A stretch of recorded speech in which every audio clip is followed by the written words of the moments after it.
So hello everyone, welcome to my another mini blog. এটা ছিল আমার শিবরাত্রি সকালবেলার ব্লগ। তো আমি যেখানে যেহেতু স্নান করে নিয়েছি, তো স্নান করে বাবার মাথায় জল ঢালবো, তো জল রেডি করেছি, তারপর থালাটাও রেডি করে নিয়েছিলাম। তো আমি, বনু, মামি আর অনেকেই ছিল আমার সাথে। তো আমরা সবাই মিলে একসাথে বাবার মাথায় জল ঢালতে যাব। এই যে আমাদের পাশে কিন্তু শনি মন্দির রয়েছে, সেখানে শিবলিঙ্গ ছিল, তো এখানে জল ঢালবো বলে ভেবেছি। যেহেতু সামনের মন্দির ছেড়ে দূরের মন্দির যেতে নেই, তাই জন্য এখানে আসলাম। তো তারপর সবাই জল ঢালা হয়ে যাওয়ার পর আমি এখন জল ঢালছি।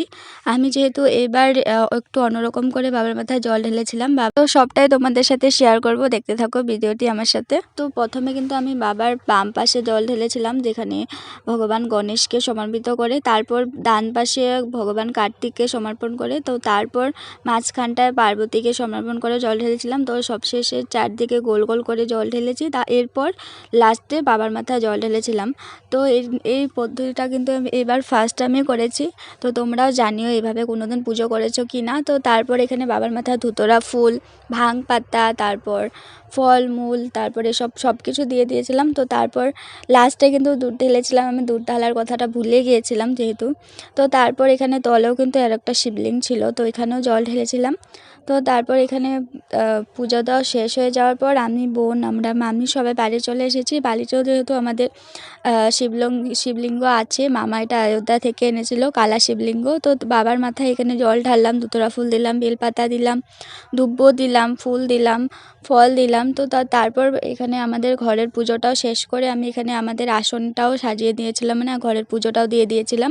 তো তারপর সন্ধ্যা হয়ে গিয়েছিলো, সন্ধ্যাবেলা দেখো এখানে কীর্তন হবে, তো আমিও গিয়ে বসেছিলাম। তো কীর্তন করা ওরাও এসেছিলো।